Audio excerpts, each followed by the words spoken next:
Okay, nandito tayo ngayon sa Nestle Beach Resort sa Parongman ito, Albay.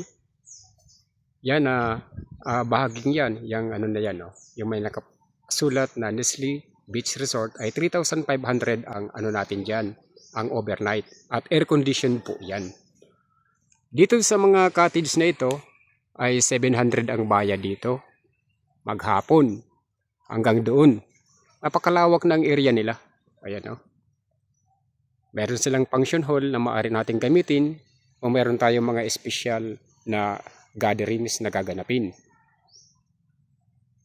At iyan ang dagat na maaari nating paliguan kung magpapapresko tayo.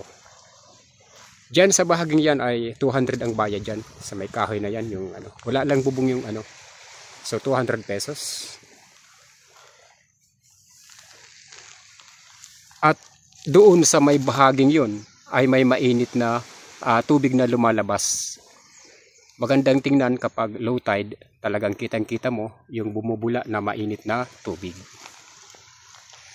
So dito ito sa Nestle Beach Resort sa Parongman ito, Albay.